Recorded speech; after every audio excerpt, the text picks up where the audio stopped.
வாழ்க வையகம், வாழ்க வையகம், வாழ்க வளமுடன். குரு வாழ்க, குருவே துணை. என்ன நான் ஆக்சுவலாக வந்து போன வருஷம் ஜனவரியிலேருந்து ட்ரை பண்ணி ஒரு 4 மாதம் கழித்து மனவள கடையில் போய் நான் சேர்ந்தேன். அதுக்கு வந்து நான் எங்களோட குருவை ரொம்ப நான் ஃபாலோ பண்ணிட்டு இருந்தேன். முதல்ல நான் வந்து அந்த பற்றி கொண்டிருந்தேன் அவரை. ஏன்னா அப்போ வந்து அது ரெனோவேஷனில் இருந்தது.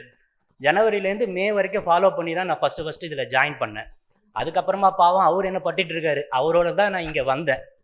ஸோ அவர் இல்லாட்டி நான் இங்கே வந்திருக்க முடியாது. அதுக்காக என்னோட குரு ஆசான் திரு முத்துக்குமார் ஐயாவுக்கு வணக்கம், வாழ்க வளமுடன்.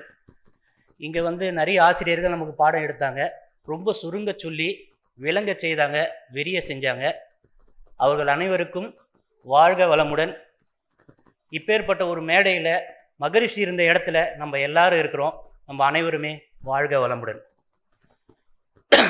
ஃபஸ்ட்டு பார்த்தீங்கன்னா, நான் சொன்ன மாதிரி நான் ஒரு குழப்பத்தில் தான் போய் ஜாயின் பண்ணேன். அப்போது வந்து கொரோனாக்கு அப்புறமா எப்படி இருந்ததுன்னு எல்லாருக்குமே தெரியும்.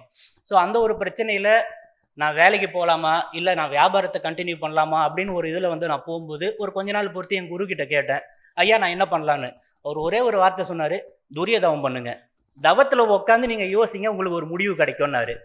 நான் உட்காந்து யோசித்தேன், வேலைக்கு போகல, நான் பாட்டுக்கு என் பிஸ்னஸ் கண்டினியூ பண்ண ஆரம்பித்தேன். ஒரு வருஷத்தில் நான் அம்பானி ஆகிட்டேனா? அதெல்லாம் ஒன்றும் கிடையாது. என்ன ஆச்சு அப்படின்னு கேட்டிங்கன்னா ஒன்றுமே இல்லை. அப்போ நான் போனது, நான் பொருளை தேடினது என்னோட ஆசைக்கு, இப்போ நான் தேடுறது என்னோட தேவைக்கு. வித்தியாசம் புரிஞ்சுது, வாழ்க்கை ஈஸியாகிடுச்சு, அவ்வளவுதான். ஸோ இதுக்கும் அதுக்கும் என்ன வித்தியாசம், எனக்கு என்ன தேவைன்னு புரிய வச்சதுக்காக மிக மிக நன்றி. ஸோ ஆசையே அலை போலே நாம் எல்லாம் அதன் மேலே அப்படின்ட்டு தான் ஒரு நாள் வாழ்ந்துட்டு இருந்தோம். அப்புறமா தான் தெரிஞ்சுது ஓடம் போலே வாழ்ந்துடுவோமே. அப்போ என்ன ஆகிடும், அந்த ஆசை கடலில் ஓடும்போது அந்த ஓடம் வந்து கவிழ்ந்துடும் ஒரு நாள் தண்ணியில். ஸோ ஆசைக்கு இடம் கொடுக்காம உனக்கு என்ன தேவையோ அதுக்கான தேவைக்கு நீ சம்பாதிக்க முடியும். இக்கணம் தேவை சிக்கனம் அப்படின்னு புரிஞ்சுக்கிட்டேன், வாழ்க்கை ஈஸியாகிடுச்சு. ஸோ செகண்டு, என் குடும்பத்தில் இப்போ எல்லார் வீட்லேயுமே இருக்கிறது தான், என் மனைவி கிட்ட திடீர்னு எதுக்காவது ஒரு கோபம் வரும்.